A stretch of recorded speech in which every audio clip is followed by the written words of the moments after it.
if it's a volume issue, then why are we putting on resistance onto something that they can't move enough of already? If we have this many people with respiratory limitations, why are we using ventilation, in particular related to a single heartbeat, and then multiply it by a percentage? It's horrible. It's just, we don't need to do this. We're better than this. We have to get rid of aerobic and anaerobic. We have to get rid of lactate threshold, anaerobic threshold. So you changed fuels. So what? Why is that a threshold? Well, because you only got, you got 10 to 30 seconds to live, and you're going, no, you don't.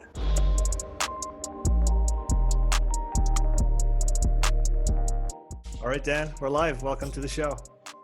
Thanks for the invite. It's great to have you on. So to give a bit of context, I came across your work on the Moxy Monitor YouTube channel. You presented about combining VO2 max testing with Moxy testing to get a full picture. And that's really when because I'd been interested in the respiratory system for a while, but that's really when a lot of dots connected for me, and a lot of things got linked in my head when you talk about frequency of respiration and tidal volume and how those play together on the continuum of intensity. So I thought it would be a good opportunity to get you on the show and talk about all of this. So maybe to get started, can you talk a little bit about who you are and what you do? Sure. I've been in this game for about 25 years.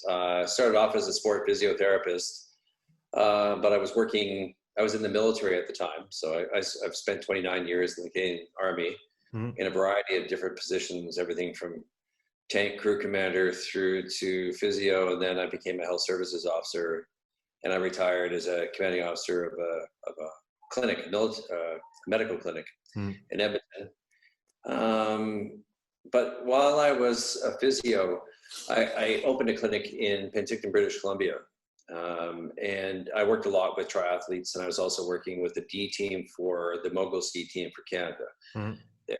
And I worked a lot of mountain biking as well. And I realized that my education on exercise physiology was really light. And for me to really kind of understand what's going on, I needed to learn more about physiology.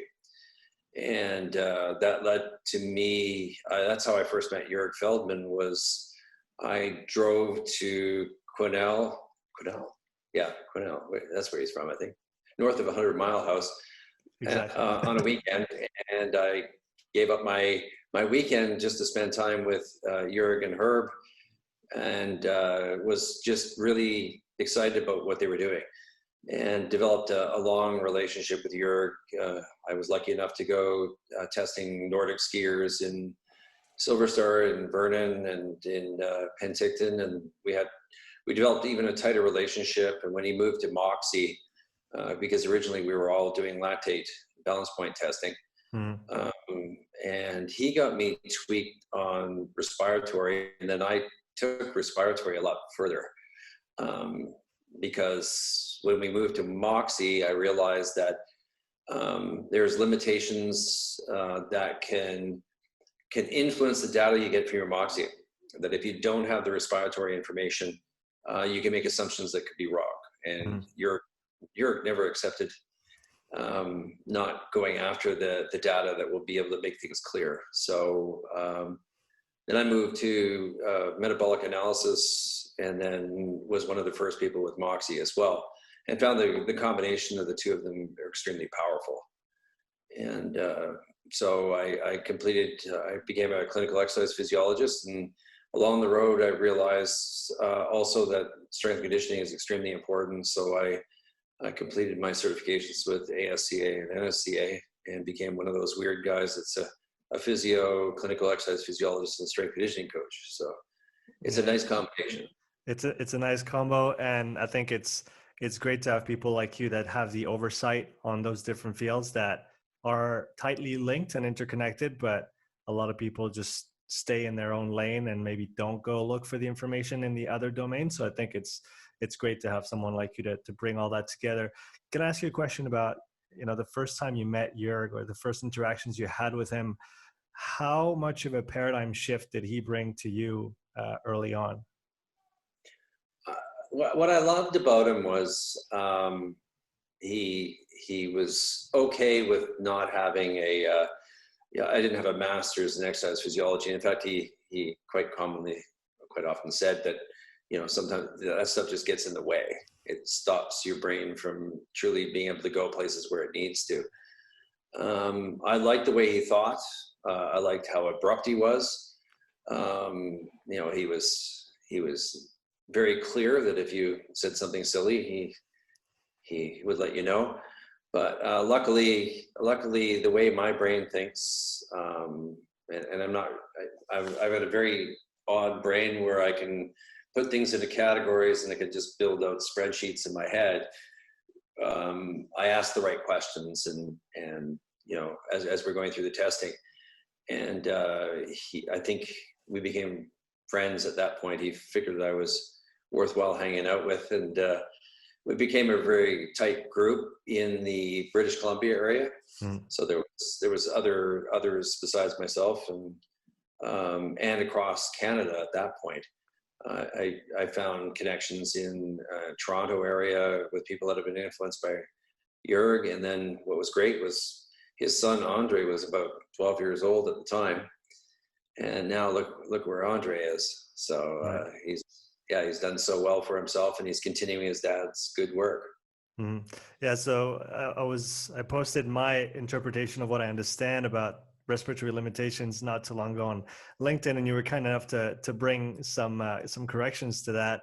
So maybe since you have that special ability of building spreadsheets and categories in your head, can you maybe give the lay of the land to people that might not be familiar or fully understand the ramifications of respiratory limitations? How do you categorize or what are the subcategories for you within the respiratory limitation bucket, let's call it? Well, when I build these ideas in my head, there's got to be you got to be able to actualize or use the information that you get. So no sense building a category you don't have a response for. So it became clear to me that I needed to differentiate between capacity and capability, and this is something I developed a while ago. Quite a long time. Could you explain the two? Yeah, so capacity would be, think of it as a capacity. We have a 5-liter jug is 5 liters. It's the volume that it's capable of holding. Whereas capability is your ability to use that volume. So when it comes to the respiratory system, a person may lack the capacity. Let's say their lung size or their ability to move volume is affected. That's completely separate from a person that perhaps has good volume, but has no ability to use it during exercise. That's a capability issue. And a capacity issue doesn't necessarily mean a capability issue, and vice versa. So I've seen people that can use a large amount of their capacity despite it being limited, that brings them within normal limits or predicted values for that individual based upon height, age, gender, and ethnicity. So the trick was, when I started thinking of this way, was, well, does it matter? And the answer was, yeah, definitely. If I just look at capability, let's say using metabolic analysis, and I can see that the breathing frequencies are high and their peak tidal volumes do not achieve what you'd expect considering their predicted values. Yeah. I still don't know whether that's because they're incapable of using normal capacity or not. So you have to add spirometry onto it to be able to measure the lung volumes. And how, sorry to cut you off, reading through the literature on respiratory limitations and factors and training, there seems to be different metrics that are used at different times. So some talk about the FVC6 and FEV1 and those ratios. I know you talk about those as well, but I've also seen a lot of people talk about maximum inspiratory pressure and maximum expiratory pressure. So why do some people use one or the other, or do people use both? Are they interchangeable? Do they mean different things? Yeah, they mean completely different things. It's, I don't know, let's try and equate it to something else. Mhm. If you're looking at maximum inspiratory or expiratory pressures, it just means for that millisecond, that was their peak value. But that's not how we work when we're doing activity. It's not, and that pressure may be faulty. Mhm. They may be using extremely high pressures for different reasons. So when I look at it, it's being able to maintain the pressure for a certain length of time.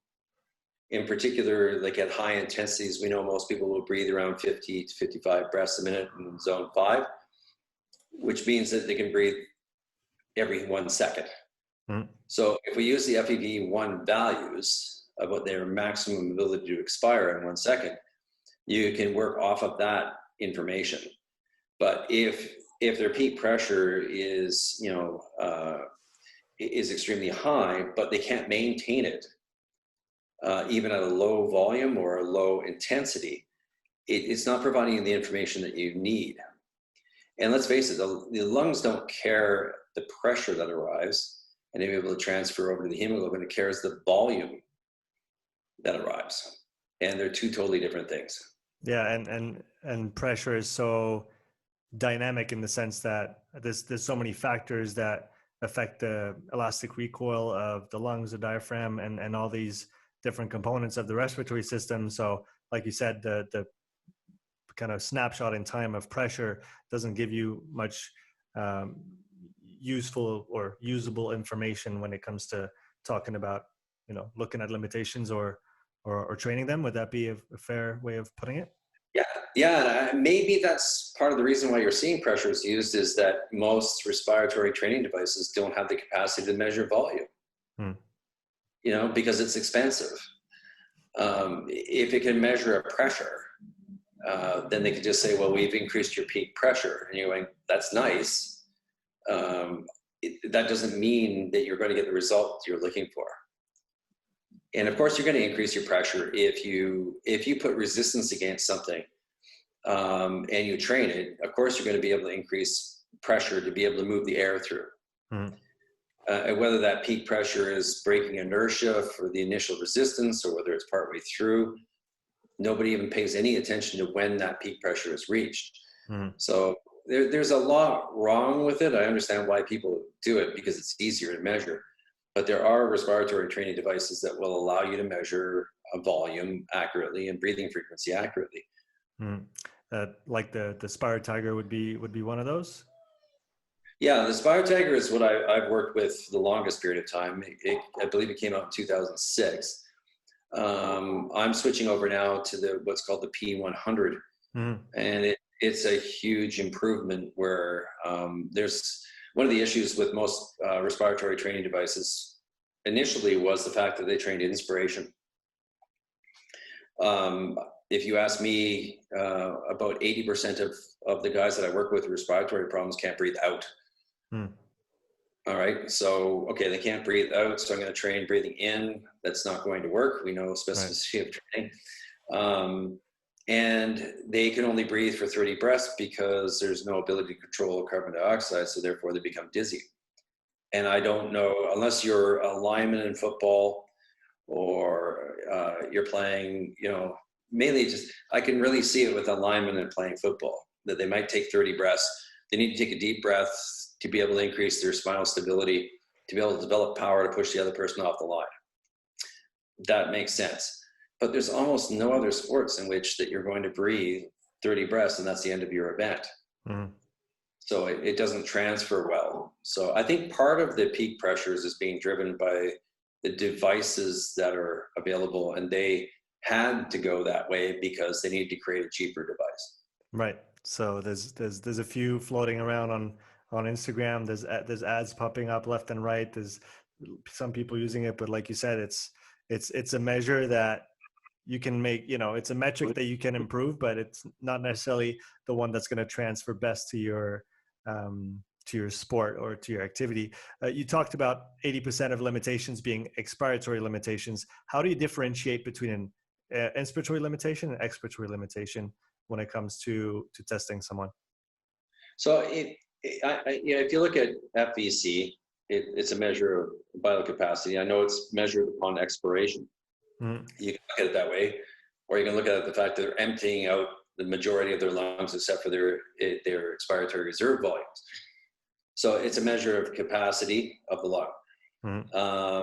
Now, a lot of people will have good FVCs, but instead of scoring between 78 and 82% in the first 1 second, they're down 70% or lower, meaning they can't get the air out of their lungs forcefully. And again, going back to that FEV1, the importance of understanding the ability to move volume quickly, because in zone 4 and 5, you're going to need to move that volume quickly, or otherwise you're going to end up with air remaining in the lung, essentially unusable air in the lungs. So that's how I would look at it. And there's always a question of whether I consider one a volume issue. The other one could be considered a volume issue as well, the ability to expire an appropriate amount of volume. But let's face it, volume over time would be power in anything else. So you have to be able to develop power, and most respiratory devices don't allow you to train expiration. Some now do. People are recognizing it. None of the research supports it. Everything's been done on inspiration. Mm-hmm. So it's really hard to find any research on expiration. Yeah. And for those who most of the inspiratory muscle training is all based upon resistance. Mm-hmm. So if it's a volume issue, then why are we putting on resistance onto something that they can't move enough of already? So that's just going to lead to, them being better at breathing a very poor volume of air. In fact, you're going to make them stiffer and not really deal with the issue. So you're going to see peak pressures go up, by all means. You're going to see, but you're not going to see volumes change. And that's perhaps why you don't see it in the research as well. Yeah, and the notion of coordination, breathing coordination, Brian Kozak talks a lot about this as being the kind of the overarching element of breathing that oversees all of the other components, let's say. And I had a hard time understanding that at first and how it fit in, but then really when I saw the graph that you presented with the VO2 data, and you really just see essentially the coordination of the breathing go out the window once you get above 45 or 50 in certain athletes, so breaths per minute, that is, where they can't move the same amount of air anymore as efficiently, whether it's because of a lack of coordination or fatigue from the respiratory system as such. And that is kind of the main driver or the main cause of not being able to move as much air as you should be able to for the task that you have to accomplish. Yeah, you'll see all kinds of weird things. You'll see somebody who's capable of breathing 3.6 liters per breath, but in zone 2, they're breathing 1.6, but breathing 35 breaths a minute. That's a choice. Mm-hmm. That's where whenever they have the capacity and they don't use it, I consider it a coordination issue. That's the trick. You've got to do your spirometry first to rule out a capacity issue. And adding coordination onto poor capacity it's not a good long game.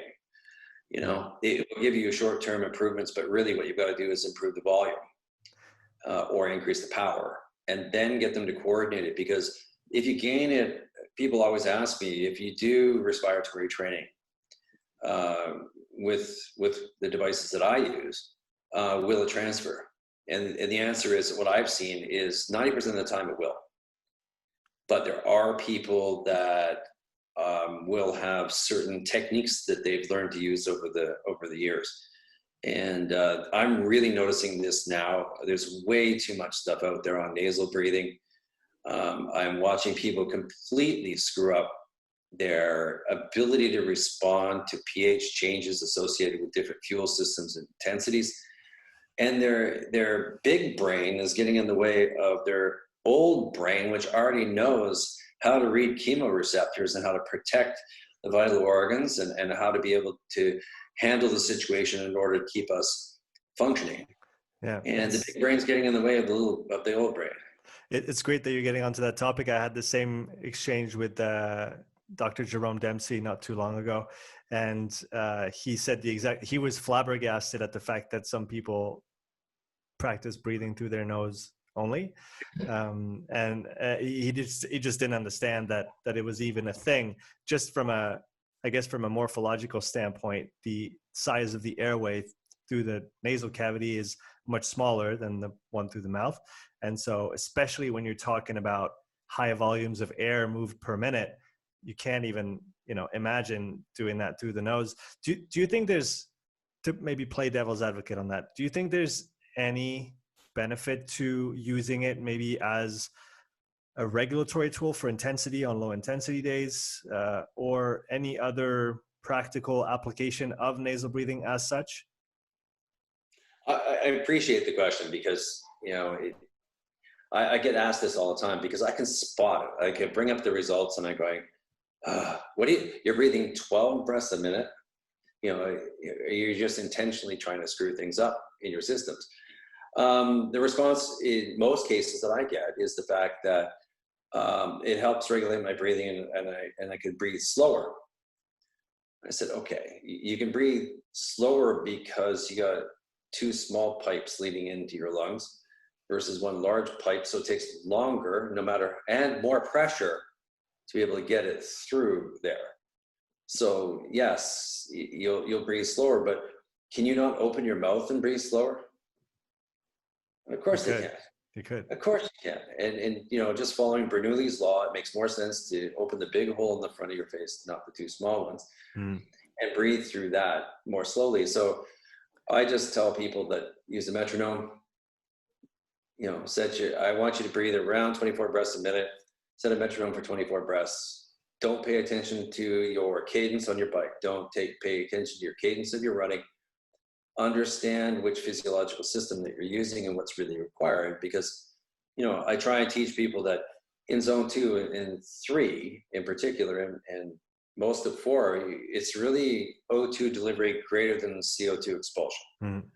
But when you're in zone 5, the role of the lungs that people forget, it's mainly maintaining pH and being able to get the systems to work really well to be able to deal with all these free hydrogen ions or whether you agree that it's an inorganic phosphate or whatever, because there's so much controversy right now, but whatever is causing you to shut down, your breathing mechanism is what's going to be able to help you survive up there.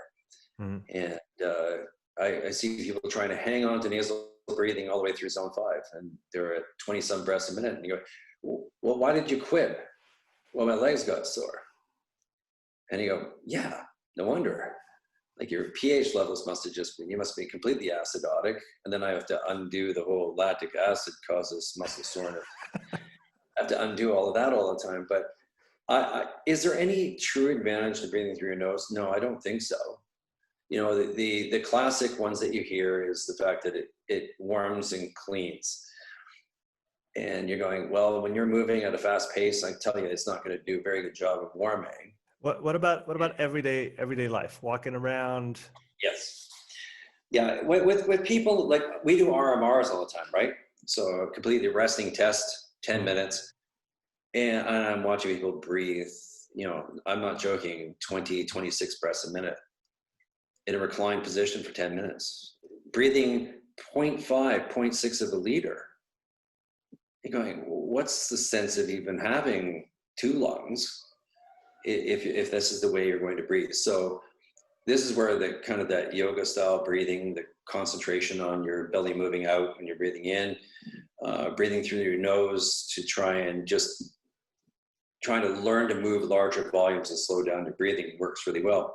It's the application to exercise where they don't understand the physiology and what's required of the respiratory system. The roles change completely. Right. So at rest and during exercise are 2 different beasts, and you have to bring the right tool to the fight, so to speak. And so when you're resting, it's cool to breathe through your nose, calms you down, all those great things. Again, lots of things behind that, but we'll keep it simple. And then you want to bring the big gun to the big fight when you have to push. and you need air in and air out, right? Yeah, absolutely. All right, that makes sense. So we talked about capacity. So your FVC6, FEV1, the ratios, that gives you an idea if they have a limitation on the structure itself, if we want to speak like that. Now the capability. So can you go into that? We touched a little bit on it.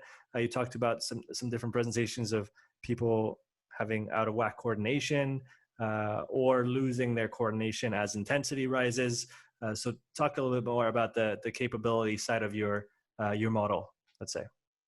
Yeah, I would say you can look at kind of a strength endurance approach. So I try and work within my strength conditioning background to describe things more as power versus strength endurance. So you can have issues that you can watch the efficiency of the breathing declining over time, especially if you're doing a longer, like a 5-1-5, where the test is about 51 minutes long versus a 9 to 12 minute ramp. You may find that they start to lose their abilities, and you'll see perhaps their volumes drop and their frequencies increase, which would not be best in certain zones. So you can work on strength endurance there. But the fact is, this is where I agree with the coordination side, it's always linked to a volume and a rate. I never give out endurance without saying, I need you to be able, most of your race you're going to complete at the top end of 3, let's say. And your race is going to be 2 hours. You need to be able to breathe this volume at this frequency for this length of time. Then you're going to do what I would consider an endurance workout specifically for that event. But you could also consider it a coordination workout. But really, if you're working on rate and volume, that's coordination. If you're working on rate and volume over time, then it's more of an endurance workout. And you can make it very specific to the individual event. And what I also like is, let's face it, some of the limitations in volume and capacity can be specifically limited by musculoskeletal issues. And it's amazing how many people, like all of us that work with cyclists, try and find a cyclist doesn't have a fractured clavicle or broken ribs, yet has done nothing to increase their mobility, and don't see the connection between that and having a respiratory limitation. So I think that's an extremely important part of the assessment of capacity, is to look at, cervical thoracic in particular, or even thoracolumbar mobility. And that's where the physio side of it comes in and go, yeah, we got to make sure that the ribs can move up and down and out and in. And we've got to then create space for the diaphragm to be able to drop down. And the difference between becoming strong and mobile is a totally different beast. And there's only one way to train it. And that I've found that works really well, is not to put any resistance, get them to concentrate on volume only, and get them mobilizing the thoracic spine and the cervical spine and the diaphragm to get it to be able to pull down into a good position. And then you're almost begging to create an expiratory problem. I'm going to give you so much volume that now we're going to have to train your power to get it out. And then for you to use it, let's go over to coordination and let's apply it. Right. So because you talk about the diaphragm and the mobility of the diaphragm. So you essentially want to extend the range of motion that's accessible to the muscle, because the diaphragm is a muscle like any other muscles in the body. We want full range of motion in most cases, or at least we want the option. We don't necessarily need it all the time, but we want the option. We want to be able to move through the range, and then we want to stay in a specific range, maybe depending on what we actually need to do on that moment. But we need free access to all of it. That's I guess the variability side of it is, you want the variability, and then you want to be able to control it and kind of use what you need. What's interesting with what you just said around the rib cage and mobility and the exoskeleton is, that's where my very, very crude understanding of PRI principles and those respiration ideas now come fully applied in a performance setting? Because I guess that there is more and more of a link between the people in the strength and conditioning community that go through the PRI training and that bring it back to the performance side. And I've seen some fantastic applications. James Moore is one of these, and he's been training with Bill Hartman as well. So he's got his own model of breathing, expiration, inspiration, which is fascinating. So that kind of comes full circle now, and those pieces for me start to fit together and make sense. So what is your approach to improving mobility of a rib cage, for example? What kind of exercises will you prescribe in that case? Well, I like PRI as well. When I was in China, our company represented it for distribution through China, so I had a chance to attend quite a few courses, and I really like it. My initial, I always look for a test, and my thought was limitation or asymmetry. I'd look for either one, and to be able to differentiate between whether it was passive or active. So my natural choice was SFMA.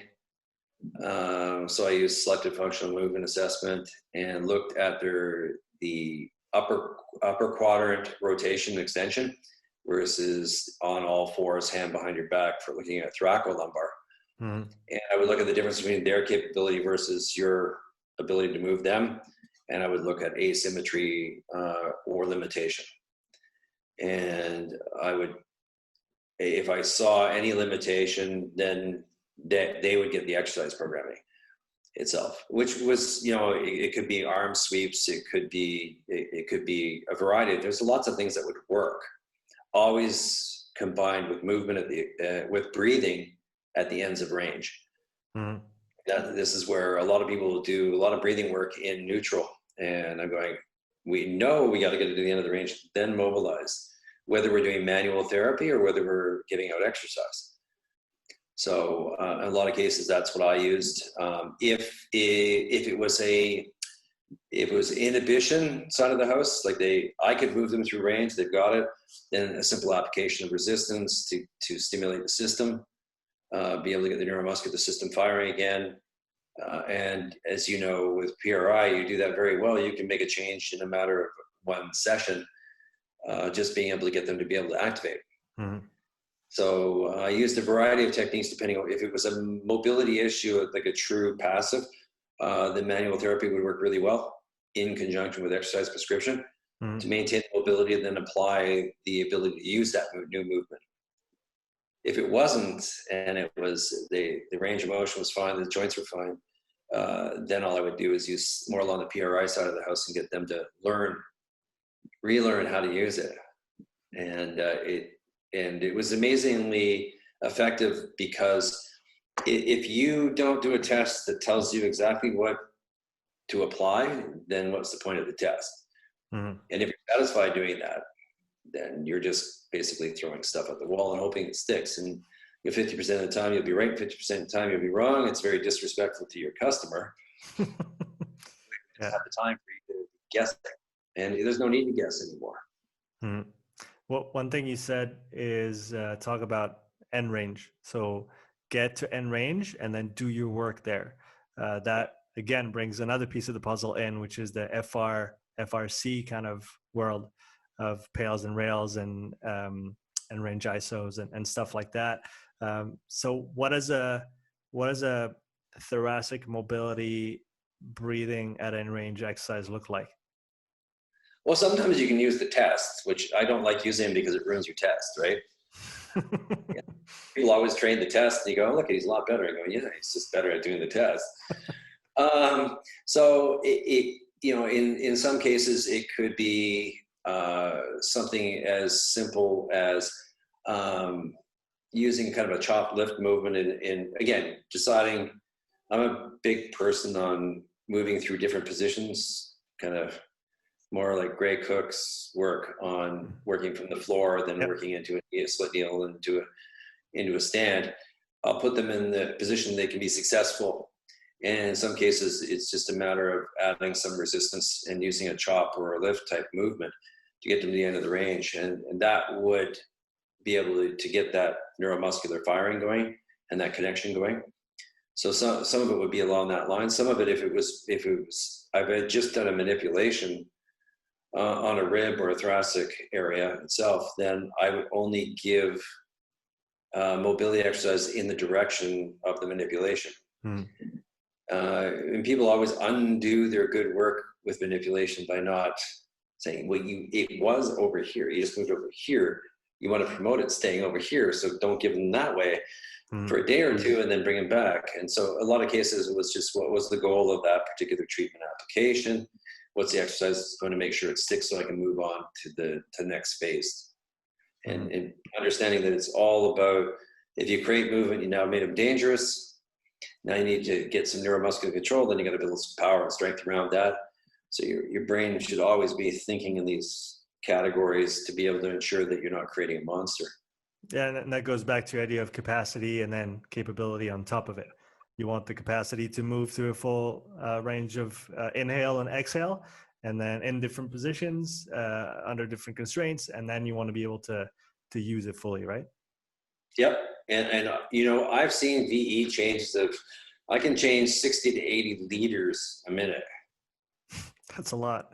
Well, maybe for those who are not familiar with those numbers, VE is minute ventilation. So the total volume of air in liters that you move per minute, which is respiration rate or breathing frequency times tidal volume. And so what's the range for, I don't know, talk about the elite athletes, maybe triathletes that you work with. What are they moving per minute? Somewhere between 180 and 220 liters a minute. But I can test good athletes that can't get over the top, right? They can't scant podium, and they'll be stuck at 120 liters. And they'll get it. There's bad VE and good VE. And this is something that I think I brought this up years ago, sort of like, well, look at his VE. And I'm going, I can't. It's two different metrics. Can I look at both of them, please? And go, yeah, he's breathing 65 breaths a minute, and his volume has dropped by 30% in the last stages of it. I go, no, that's bad VE. He's just breathing ineffectively. I'm not going to give him credit for that. That's not a positive thing. So I'm always very cautious about VE. It's like pressures. I'm sort of like, I know what you're talking about, but give me the real number. It's not the full picture. It's not the full picture. Yeah, the only time that I use VE, it's funny, is I'll look at it when I'm zoning. Because you can see everything coming together by looking at VE in combination with breathing frequencies to identify when they're changing fuel systems. It's really a good way of being able to look at it, because for a guy who loves respiration, I'm not a fan of things like VT1 and VT2. I pay no attention to it. But because I want to see trends, I want to see there's going to be responses in the body that have to be responded to.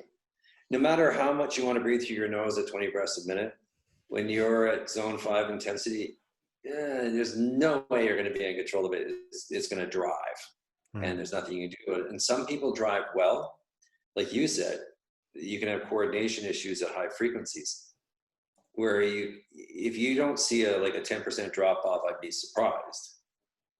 Like it's normal when you get really breathing quickly to lose some of your volume. And part of the reason why is the priority, I think, of the respiratory system changes. Sometimes you're just not coordinated at that frequency, and you can work it. But I really work high frequency when I see a drop of more than 20% volume. So why? Why let that go? And I think it was Andre who said, is it important? He said, it's a capability you have. Never give away a capability. And I thought that was great. During my conversation with him he said, you always had really good results with respiratory training, better than most, because you only gave it to people who needed to do respiratory training. And I thought, I didn't even think of it. But yeah, that's, if you can isolate it, then you have to be able to kill it. And that's the trick right now, is if we teach people how to identify respiratory limitations, do we really have an approach that will give results in a short period of time. Yeah, and like you said, give the right medicine to the right person. Not everybody needs everything all the time. It's like, I mean, to go back to the limiter idea, it's like giving, cardiac work to someone who doesn't necessarily present with a cardiac limitation. I mean, and we could go both ways, because it's obviously work that you need and that's beneficial, but then maybe not putting an emphasis on it if the person doesn't need more of it, and rather look at another limitation. And if the respiratory system is limited, then you tackle this. If it's the utilization side, then you tackle that. And you actually have, that's what I find fascinating with the Moxy, is it gives you that next step, step in individualizing training, given what you see, right? In the athlete at that time. And that might change over time itself, right? Better. Yeah. Better. They're paying you to change it. They do. And do you find that's a question that I've been asking myself. Do you find that the respiratory limitation is always going to be the last one, the one remaining, the last thing, that the bottleneck to absolute performance in any given athlete who's pushed their system really, really far in terms of training, and they've developed it to a large extent? Is respiration always going to be the last thing? No, it's a great question. I like the question. I have to think about it. The way I would say, if we find a really good athlete, like right on the edge, one of the best in the world, and they have a respiratory limitation, I rub my hands together, because he's done it with that. Mm-hmm. So by the time we take care of that, he's going to zoom past everybody else. And I think that finding a limiter is a positive thing. It gives us something to concentrate on and be able to say that you can get better. You work with some athletes and you go, I'm sorry, man, you're perfect. Like, your metabolic system is beautiful. Your respiratory system, your cardiovascular is fabulous. Keep going with race-specific functional training. Mm. And really trying to, become as efficient as you can with your activities. But I've seen with high-level athletes, I've seen everything. Whether their coaches made mistakes and prescribed too high of intensity work and they've blown out their metabolic system. Whether they've completely missed a respiratory limitation because nobody pays any attention. Or there's a cardiovascular limitation that's developed over time. And usually that's associated with overtraining as well. So you can find those as well. And it's a smattering of each, I would say. Mm-hmm. But I do love the high-level athlete with a respiratory limitation, because they've never done it before, and everybody knows variability of training. Even if you change something, you're bound to affect something else that hasn't been affected before. So they leave you this little open spot where you can get them to focus on, and they're going to notice big changes. I've worked with a lot of triathletes that were always just fourth. And I worked with one person that I increased their volumes by a female by 60 liters a minute. And I got her to control all the breathing frequencies per intensity. She understood how to coordinate beautifully.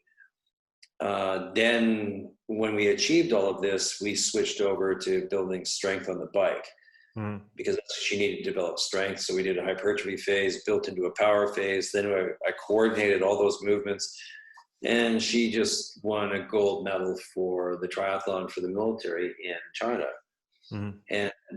And she had all this gift and the willingness to work really hard.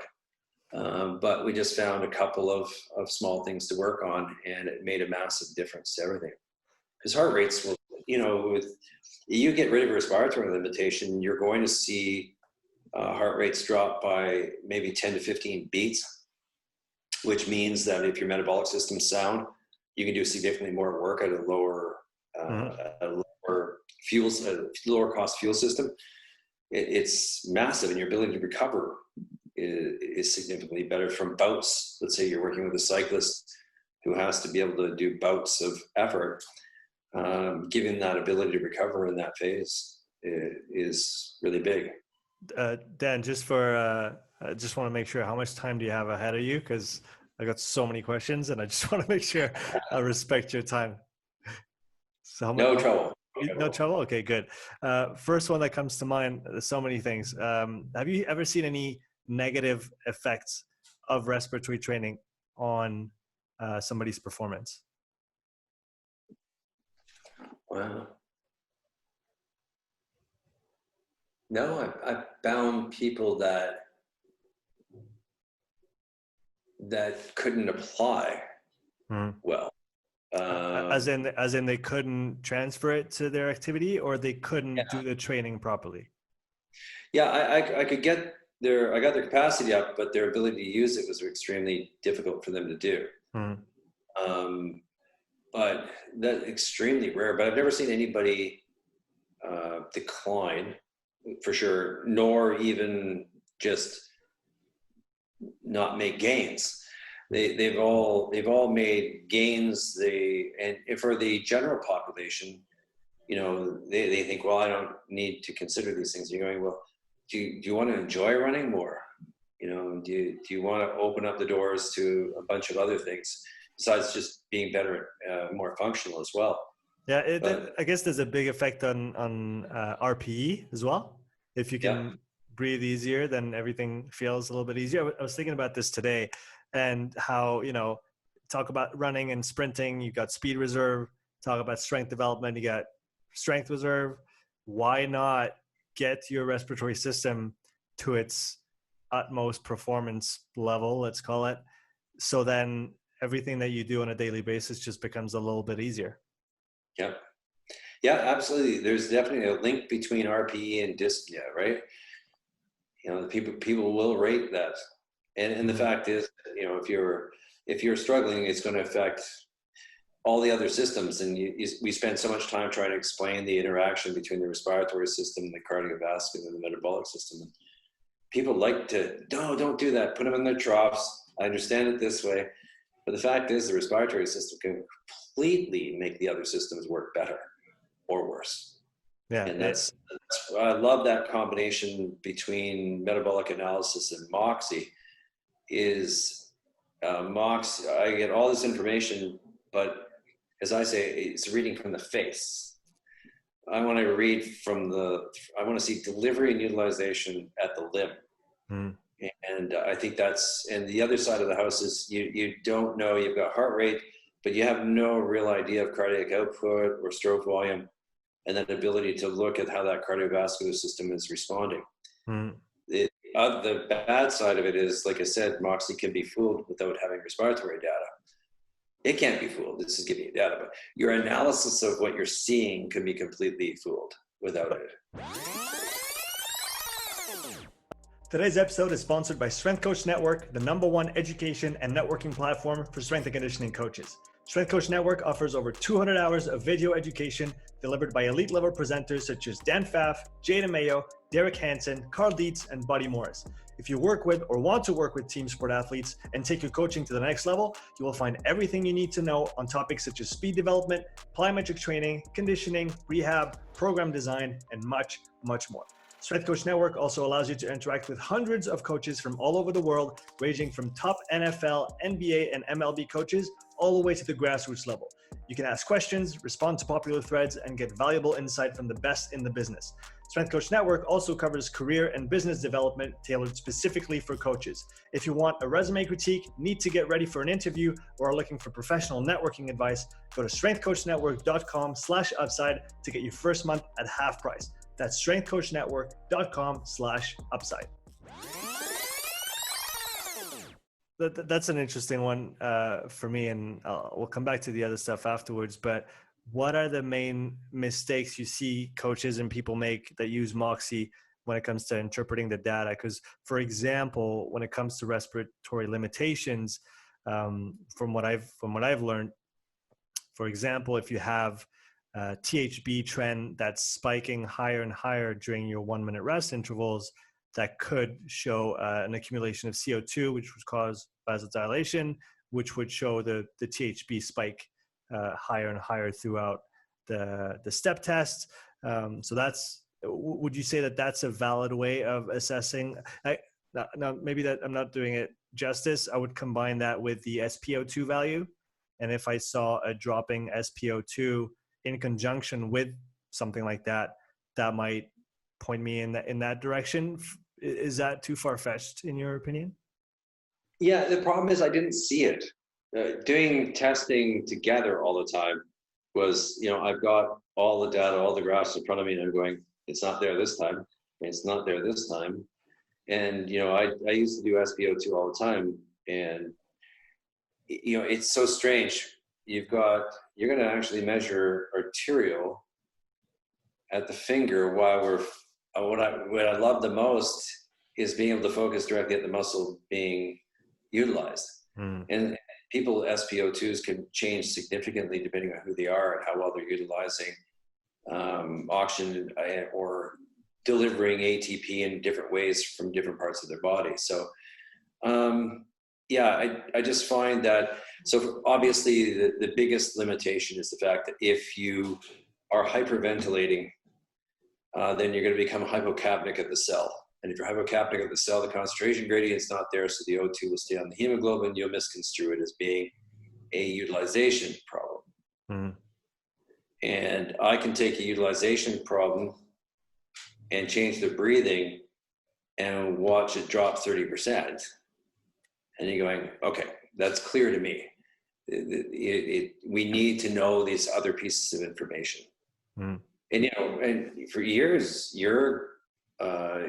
long before when we used the FitMate, but he also was extremely big on using the Zephyr at the time. What was that? The Zephyr was a strap that you could actually measure breathing frequency. And we did a lot of training trying to use the Zephyr on trying to slow down people's breathing and increase their volumes. So it was, that was, I think he understood that we got to be able to look at respiratory frequency in particular to understand what's going on. One thing I wanted to come back on was the idea of zones. You talked about zones, you talked about fuel utilization and switching from one fuel to the next. So I guess the concept of zones is really popular in the endurance world. Now we've got many things to talk about: heart rate zones, Moxy zones, VO2 zones. So how do you kind of clean all this up and make sense of it? What do you use for zoning? What do your athletes use for zoning? And then what are the implications for fuel usage and changes across effort intensities? Well, there's a lot of zoning being done incorrectly and using metabolic analysis to do it too. And that upsets me greatly. They'll look at VT2 and say, well, that's, anaerobic threshold, or VT1, that's a switch from zone 1 to zone 2. And you go, no, it's one number based upon a ventilation metric. You can't pick a metric that can be faulty with the individual. If we have this many people with respiratory limitations, why are we using ventilation? In particular, related to a single heartbeat, and then multiply it by a percentage. It's horrible. It's just, we don't need to do this. We're better than this. So I learned to zone off of lactate, looking at lactate balance point.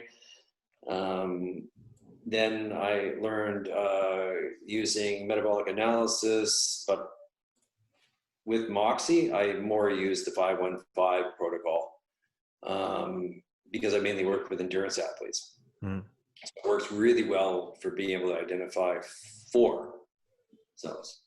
So I'm quite comfortable with 4 zones, 5 zones. All I want to know is when we change fuel systems. What do you mean by that?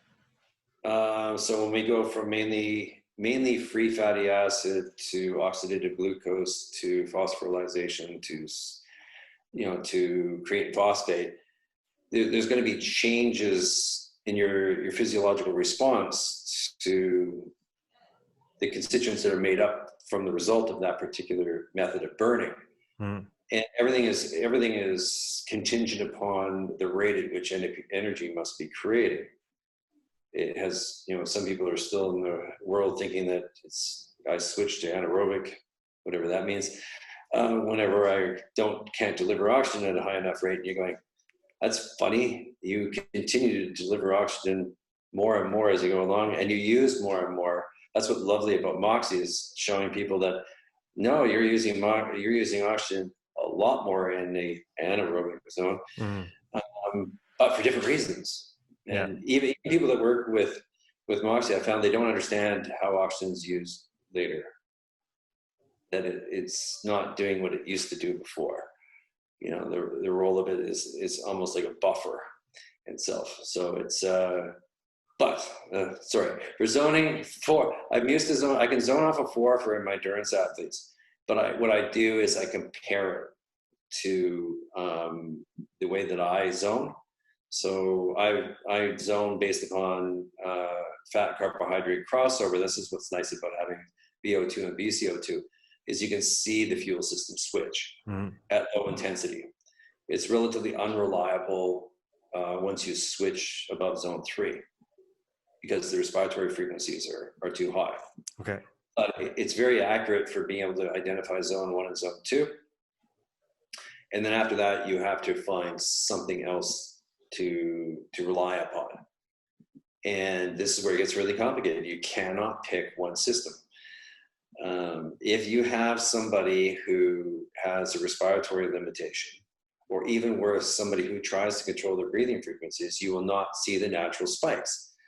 You'll see, in zone 2, breathing frequency stays relatively flat. Volumes will increase. They'll just get more volume going, but they'll breathe about the same frequency.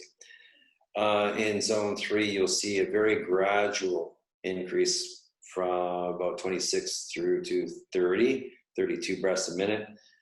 And then after that, when you switch into zone 4, when you change to phosphorylation, you're going to be creating a lot more metabolites that needs to be blown off, or otherwise you're becoming acidic. Then your chemoreceptor is going to pick that up and drive your breathing frequencies. On normal people, not the people who are trying to breathe too slow. And you'll see that spike up there. So when I zone, I don't, just like the Moxy people, we're not looking for a point, which I keep saying to people, we look for trends. Now, I'm not saying all people who use metabolic analysis do that. No, majority of them will find VT1 and VT2 by pushing into a V-slope method and blah, blah, blah, and it spits out a number and then multiply by percentage, which is horrible. All the information is there. I'm proud to say that's the way we do it. I said, if there's any math in our zoning, I quit. So it makes things complicated, but it's really, I love zoning with Moxy. I like confirming what I found with metabolic analysis. They're both excellent methods of zoning. Very interesting. Is there any valuable tests that can be done with the Moxy that would help intermittent sport athletes, say a rugby player, a soccer player? Because I guess you could put them through a 5-1-5 and push them, high into their sustained intensities, let's say, but that might not be reflective of the demands of their games. So if you had such an athlete that came to you, how would you test them? Let's say that. Well, you can do something like a shuttle run, which is nice, with acceleration, decelerations, and changes of direction, and using just like a soundtrack where it's like a beep test, where they're increasing their speeds. It's really interesting. It's much more interesting to do that with somebody who's, let's say, the distance that you pick is more specific to their activity that they're doing. If they move 10 meters, make it 10 meters. If they sprint 20 meters, then make it 20 meters. Don't just understand the test will give you some really good information. But with Moxy combined with metabolic analysis, it's about what happens on the deceleration and the turnaround. Whereas you'll see something fairly consistent on metabolic analysis, because their systems will continue to work, and essentially the heart rate is not going to change significantly each time they turn. But the loading and unloading of the tissue and the ability to build up the acceleration, you'll see large changes with that. And all of a sudden, at each turn, you're going to see their SMO2 rise a bit, but then you're going to see that start to deteriorate as they go along. On a ramp test, really, Moxy is, I still look at it and go, okay, great, he got down to 13%, that's good. And his breathing is fine, so that's check. Utilization is doing well. I need to work on delivery. And my brain still thinks that way. So we'll go over then, we'll look at delivery and find out what the limitation is. But the THB tends to follow very much, and the SMO2 always follow the same patterns on a ramp. Mm-hmm. You don't get the joy of being able to see the difference between the 1 minute rest and compare two efforts of exactly the same intensity that you do with the 515.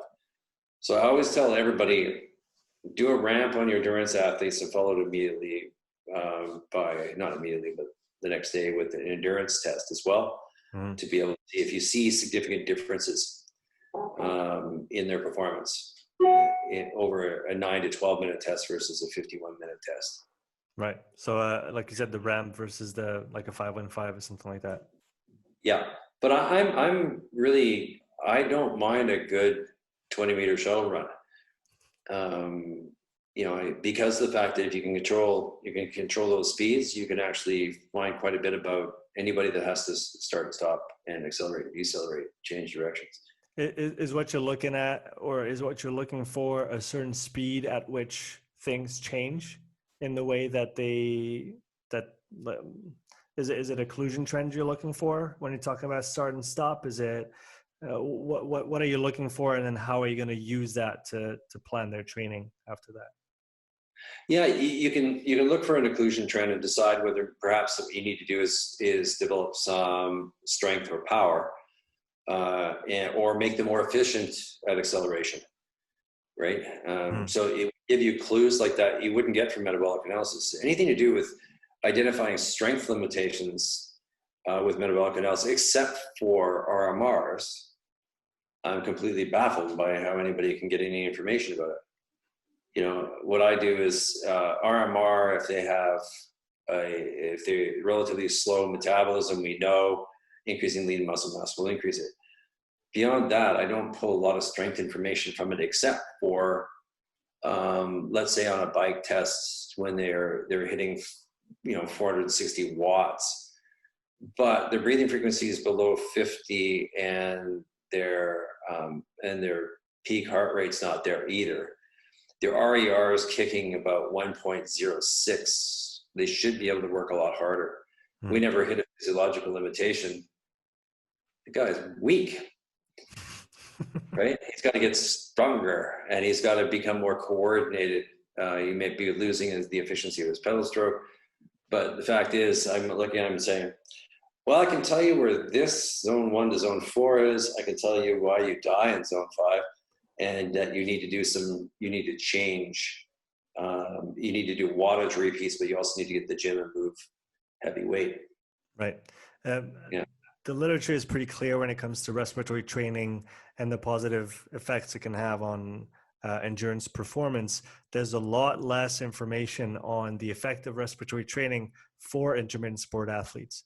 But I remember you pulling up at least one study in the presentation, and I don't know if you're aware of more, but can you talk about this a little bit? Why would an intermittent sport athlete want to improve their respiratory system if, and that's, we'll get into a debate that's, for me, it's not one, but it is for some. It's like, well, there's no papers to show us that this is beneficial, so we're not going to do it. So obviously, you're mainly working for your recovery, in particular. So if they're going to have to do intermittent bouts of high intensity, the ability to do that again on somebody who has a sound respiratory system will be shorter. So therefore the ability to do it again and again and again. That's one thing. But also even in intermittent sports where if you are a person that lacks volume, you get a large amount of your spinal stability through being able to maintain a good volume. So anybody who's ever shot a puck or hit a ball or played a lineman, the first thing you do is you're going to take a deep breath, you're going to set your diaphragm, you're going to stiffen your spine, and you're to be able to develop power. Mm-hmm. Nobody's ever taken a shot in hockey after they've breathed out everything. So I think it's extremely, and there's studies that show that it will decrease risk of injury as well. So I think there's looking at the sport as we all have to do to be able to say, okay, why am I doing it? It may not be obvious that this is important, but, and if it isn't, you shouldn't be doing it. But I would say that that's the two biggest things is I'll promote recovery, not only for that event, but for the next event as well. Yeah, that makes a lot of sense. We had one question come from Instagram, and that question was about respiratory training for swimmers. So with your experience with triathletes, can you talk about that portion specifically and what the effects, benefits can be for swimmers? Yeah, I mean, swimming is so difficult. It's especially when it comes to metabolic analysis. Again, where I like the Moxy to find out more direct information, whether in the pool. But the one thing I have noticed about swimmers, it's a highly technical sport. And usually it's that right combination of strength and efficiency, which will in whether that's streamlining or whether it's just having the right body type. I mean, every swimmer looks exactly the same when they're at the highest levels. There's something there. It's just like every cyclist in the Tour de France that climbs mountains looks exactly the same. But one thing I do notice about triathletes is that desire to be able to maintain a certain volume in the lung to be able to maintain buoyancy for efficiency becomes a bit of a struggle for them when they get out of the pool. It's like they forget they're not in the water anymore. And they leave a large amount of air, dead air in their lungs from breathing out very slowly, but maintaining some volume.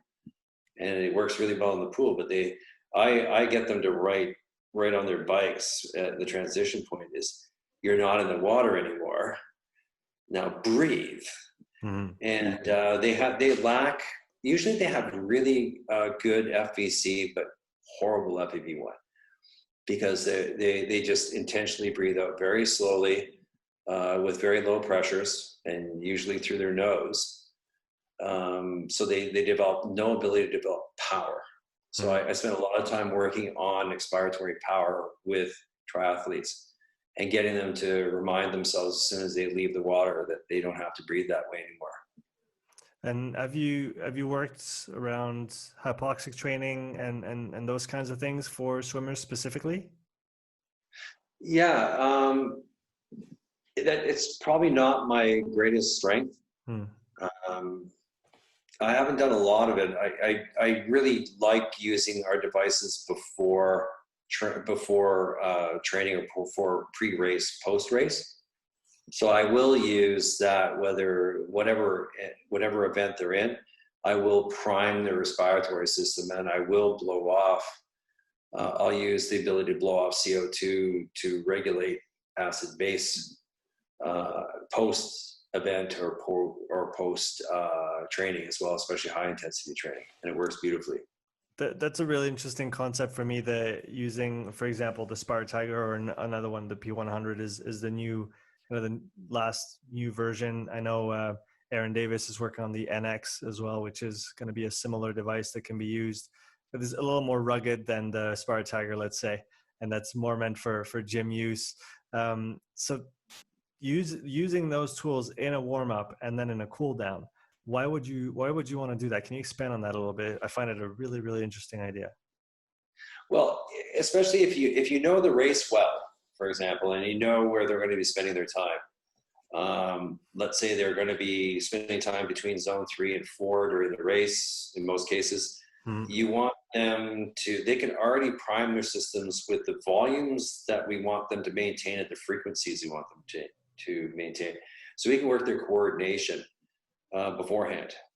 And it does have an effect on the oxygen levels within the body itself. There's only so much hemoglobin that can store it. When it's at 99%, it's not much going to store much more. But the fact is that it gets thoracic cage moving, it gets diaphragm engaged, and my guys will spend about 5-10 minutes running through frequencies. But I also get them to think about the race. And I said, okay, while you're doing this, I want you to start concentrating on using your respiratory knowledge as a method of beating your competitors. So I get them in their headspace into the game. Listen to the person running. You know when to go, or when you're cycling, you know when to pull away, because you can listen to their breathing itself. You can trick them into your breathing being bad and recover. You can continue to overbreathe at the top of a hill to be able to blow off the CO2 after a hill climb. So I get them to really understand that now this new gained ability is now a strategy to use to race. And it works beautifully. And what about in the cool down? What are the benefits of using such a tool after a hard event? Yeah, I just tend to overbreathe in order to allow your cells to be hypocapnic and blowing off the CO2, and that'll decrease muscle soreness and increase recovery, and therefore allow you to train more quickly. So therefore, make the performance improvements. What's really interesting is I had a guy who came and saw me who was hiking, I like it, climbing Everest. Casually hiking up Mount Everest. Hiking Everest.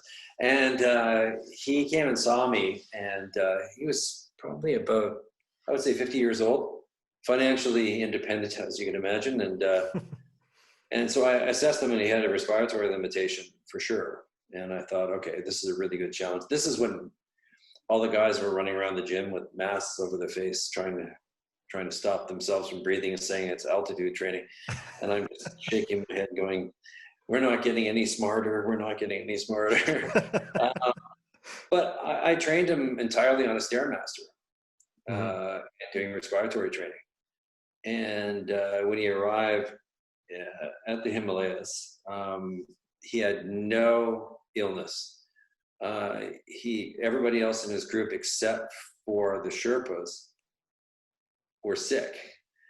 And he was able to do more than, the 30-year-olds that had not done the respiratory training. But we got him used to being able to become hypocapnic. We took him through all kinds of different methods of training. Once I established his capacity, I gave him all kinds of capability, told him what to do in certain situations. Meanwhile, we even trained him on how to breathe properly while doing a Stairmaster at the same time. Let's put a backpack. Let's put a pack on you on the Stairmaster and let it get you to climb. And it worked. It was all just kind of using your brain to think about, okay, what are the challenges your systems are going to have, and how can we possibly improve them? And that's it's one of the more fun stories about using respiratory training. It's really interesting because, like you're presenting it so well today, it's such a vast topic, and there's so many applications for so many different sports, yet so few people talk about it. I find it fascinating that such a big component of our physiology and of something that has such a significant impact on performance would be just left aside. What do you attribute that to? Oh, I mean, I will blame universities and research for a large part of it, who consistently said for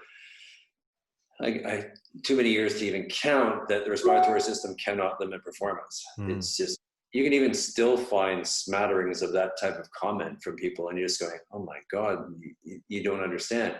The other part is that, you can't, in a lot of cases, you can't even get a pulmonologist to understand what you're talking about. right? It's getting across to them that, lying on the floor with a balloon in your mouth is not going to help you run. Sure, you're going to breathe a lot better with a balloon in your mouth on the floor, and it may help you be able to control anxiety and to breathe more healthily when you're at rest. But it's applications, wrong applications, and a long history of being told that it can affect it. And in fact, what used to drive me crazy was you go to a lab and they threw out all the important data. You get a metabolic test done, and congratulations, your VO2 max is 58. And thanks a lot, see you later. Which I always teach people how to cheat to increase their VO2 by holding their breath at the right time. Because you can always blow the screens right off and make yourself look like you're getting 80 when you actually should be 48. You can fool it because it's all respiratory. But they threw out respiratory frequencies. They threw out VTs, never used it. All they cared about was a rapid increase in breathing so they can find their illusionary number, their anaerobic threshold. You're just going, oh God. We need to rewrite everything when it comes to terminology. It just drives me nuts. Nothing makes sense. And we have the ability and we have a responsibility to change our language. We have to get rid of aerobic and anaerobic. We have to get rid of lactate threshold, anaerobic threshold. So you changed fuels. So what? Why is that a threshold? Well, because you only got, you got 10 to 30 seconds to live, and you're going, no, you don't. Lots of people work at that level, much higher than that level, for long periods of time, and then according to the rules, they all should be dead. So I just think that we're partially responsible because we're not changing the terminology, and we look at things like IMT training, and I like it, but we all should think, just a second, if they can't move volume, what are we doing putting resistance in the way? And you're just going, why isn't anybody else finding issues with this? And thank God for the research, because they help. We steal all their stuff when we tell them how good our training is. But we really need to start focusing our training on what we understand from physio and from strength and conditioning. It needs to come across, and everybody needs to influence so that we can best help our clients.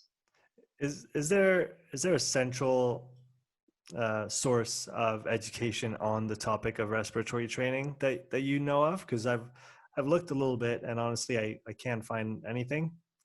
That essentially, like, who has written, if it has been written, who's written a textbook on respiratory limitations and training for performance? Nobody.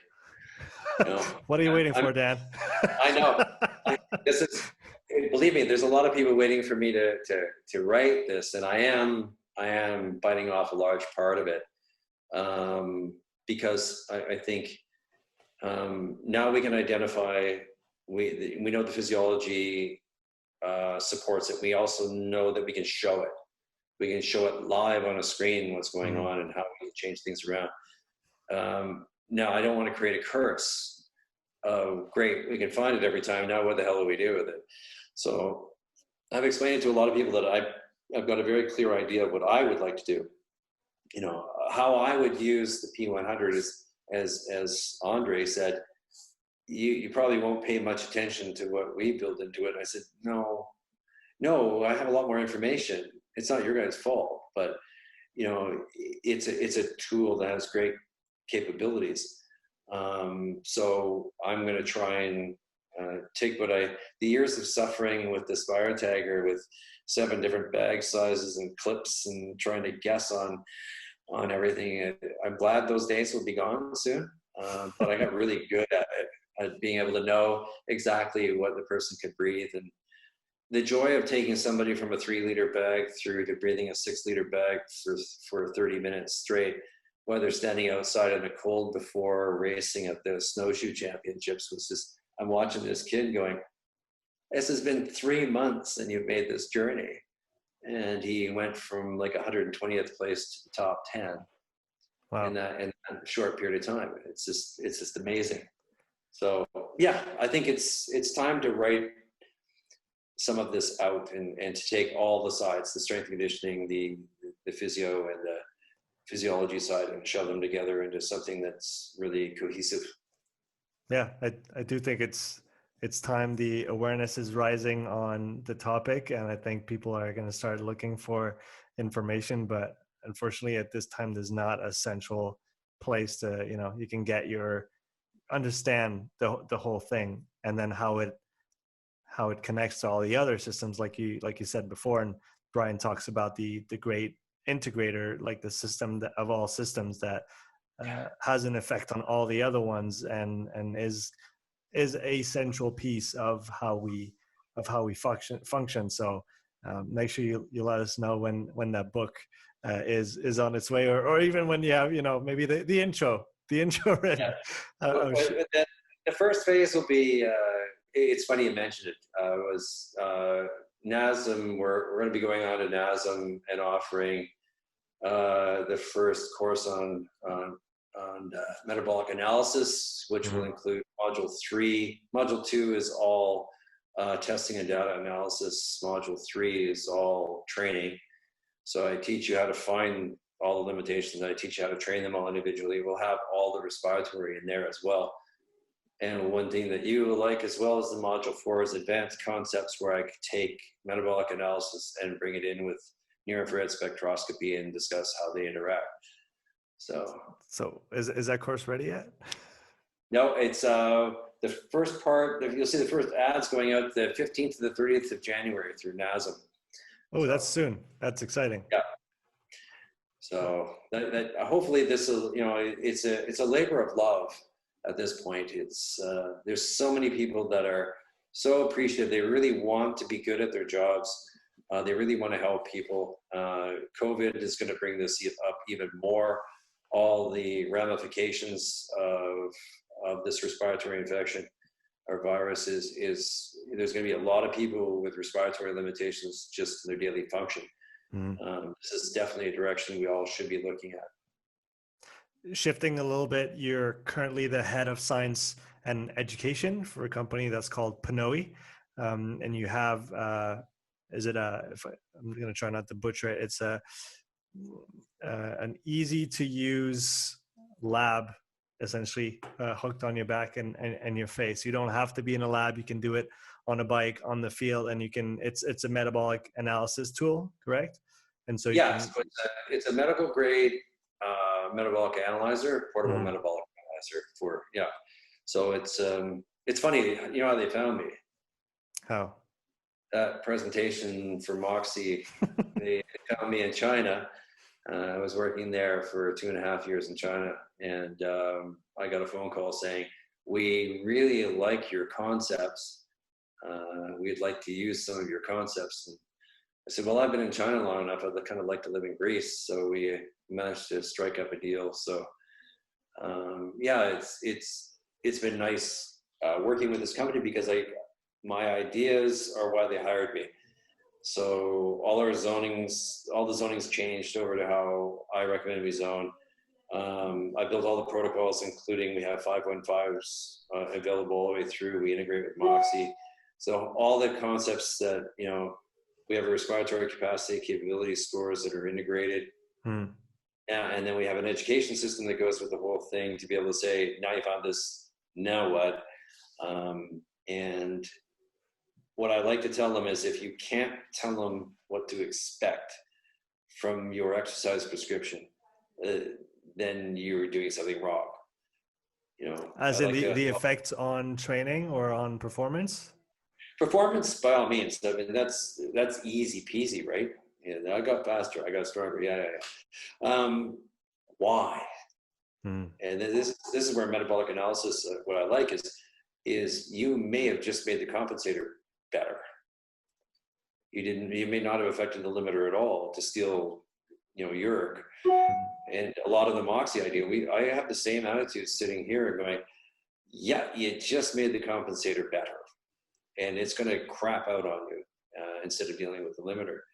But this is where I like the information that we can get to be able to say, you know what, right now your zone 2 is sitting at 127. And that's because you've been training at too high of intensity, which you can pick up really well with the Moxy as well. But give me 6 weeks of paying attention to this horrible training I'm going to ask you to do. And I'll move that by 10 beats to the right. That's how good you should be able to be after a while, is to be able to say, yeah, we're going to spend our time here for this particular reason. This is going to move here, and then we can move on with things. Mm. And, you know, this is where, I think this is where trainers need to be more aware of what they're promising their people. You know, it's, you know, increased conditioning. If you're working with somebody who says, well, I want to increase my conditioning, that's not a goal. We've all learned that's not a goal. That's really easy. It lets you off, right? Because there's no actual measurement. But a good performance coach will go, what does that mean to you? You know, in how long? By how much? You know, and you should be able to answer.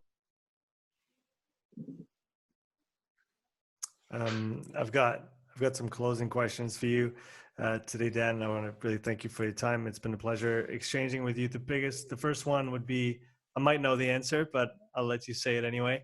What has been your biggest influence throughout your career?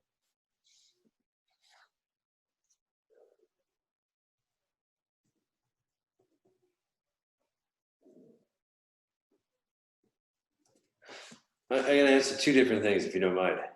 Go for it. Never accepting not having the answer. If there's something that's going to help me make a good decision, I need to go find it.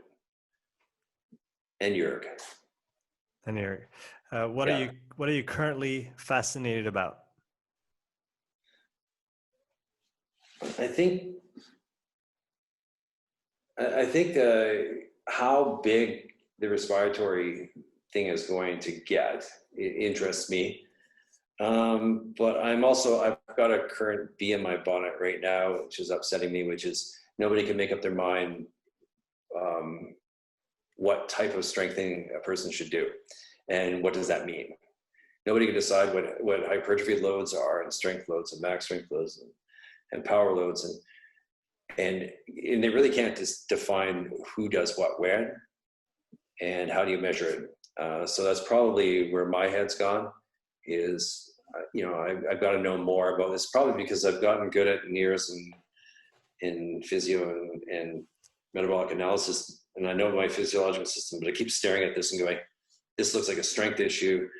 And so I'm afraid I got really into plates and power plates and power training, working in China, being able to work with, you know, some of the best in the world over there. So I'm really, that might be another interest, is, you know, how do we add a component of strength testing? Sorry, go ahead. On your respiratory comment, how far do you think we are from kind of the critical mass effect, where it just becomes a thing that people know is important and are going to have to be, you know, educated on it and then know how to deal with it, or at least know to refer out to someone who knows how to deal with it? I think, yeah, there doesn't seem to be any central control over what's happening. You know, and it's a shame. Like you said, it's a physiological system, you know, and this is where you look at pulmonologists and respirologists, and they don't know truly the application to sport. So there's a huge void that needs to be filled by a few people that know what they're talking about. But I think we're going to have to, number one, test to prove that it's a limitation. Otherwise, it's going to be applied to everybody, and that's going to be horrible. The other is we need to do research on the different styles of approach of training. You know, does volume training work to increase volume? Is there something else that works as well? And what order, and how do you put them together? I love nothing more than a coordination issue, because normally if it's a hyperventilator, all I have to do is give them a metronome on their watch and keep them, because it's cheap. and they'll move more volume. I guarantee you, slow them down, they'll move more volume. Now, is it really accurate? Why the hell somebody has not created a strap with 2 accelerometers that when you breathe in, they move apart, and that therefore as a breath in and breath out? People do not want to make money, because there's a bunch of us that if you attach that to a Garmin strap or a Polar strap or whatever you use, for God's sakes, you could accurately measure breathing frequency. Instead, they're using algorithms based upon heart rate, and I'm just dying and going, why did you do that? Yeah, that doesn't make any sense. It's right there. Just measure it. You got a strap there anyway. Yeah, I know. It just drives me nuts. We can wear a ring that tells us like a whole bunch of things now. Why can we not read breathing frequencies? So we've got a long way to go, but I think it's going to happen quickly. I'm looking forward to the first few studies on expiratory muscle training. Yeah. Unless I'm wrong, I don't believe there's a single one out yet. There's a lot of people interested. Well, that's good. We're going to try and bring as much awareness as possible and keep that train rolling forward and getting bigger and stronger and faster. Two last questions. What would you like to see more often in the strength and conditioning or performance realm?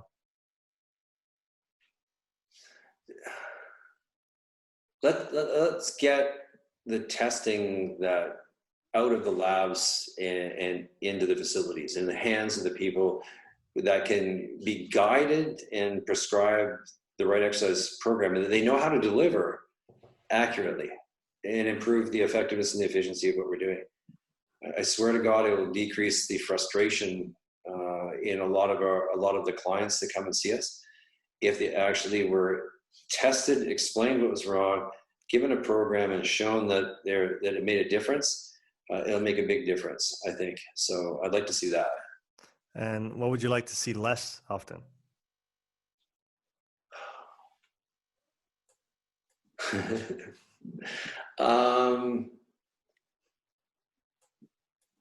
All right, I'm going to try and do this in the right way. This represents a bunch of things, but coaches coaching people that don't know anything about the individual. Coaching, to me, people call me coach. I said, I'm not a coach. I don't go on rides with you. I don't look at your style of your swimming and I tell you how to improve it. That's a coach. Coaching means you try. They'll give you a track workout. I am the guy who can feed your coach with every piece of information that they're scared to death of knowing and feel they don't need to know. And I would like to see people who pay for coaching to actually get coaching that's individualized and not an algorithm, and it's not a spreadsheet that's been based upon their best 10K time. People deserve better than this. And I think that's what really upsets me is I would like this, what we're doing now, the technology that we have, the ability to get support from other people outside is all available now. There's no reason anymore to be doing it this way. Dan, where can people connect with you if they wish to either exchange or learn more about what you do? Well, they can, I'm working with IDAG to try and bring the P100 to the world. So that's through my company, Strategic Sport Performance. So that's Strategic SP at iCloud.com. Mm-hmm. And don't be alarmed if it says it's in Edmonton, because that's where it is.